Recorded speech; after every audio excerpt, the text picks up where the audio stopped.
Good morning, Internet. My name is MilkDucks, and this is Ground War Domination on Havana boat.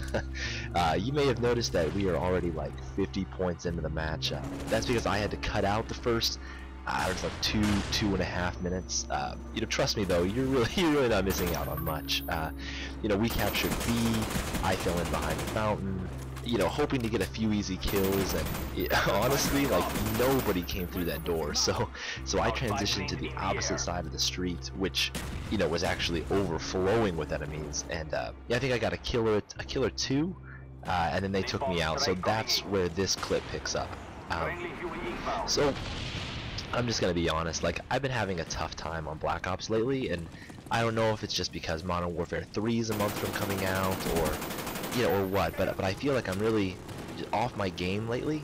I feel, honestly, it may be because I'm recording gameplay for commentary now, so I'm not just trying to win the match, like, I'm not just trying to have a good score, I'm also trying to do it all in a way that is interesting for you guys to watch, and, that's harder than it sounds.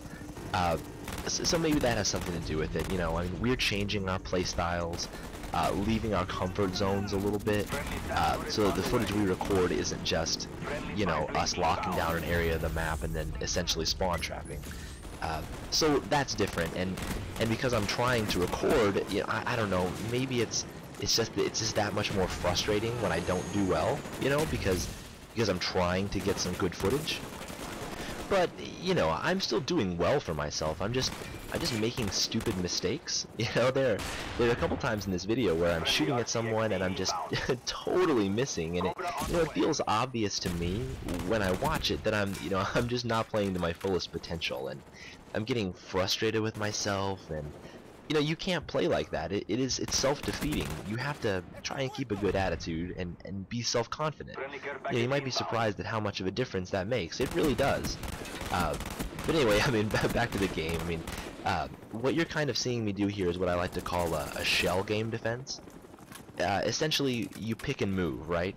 You get a few kills at a location, and then you change it up.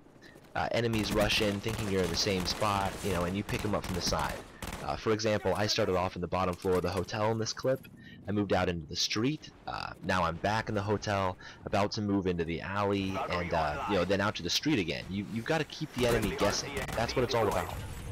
Oh, and while I've got you guys here, I would like to talk a little bit about kill to death ratios and sort of what I think about them. A friend of mine, Young CEO, posted some commentary on his channel this week about KD, and whether or not it's an important statistic. And I'm going to go ahead and say that I think that it is.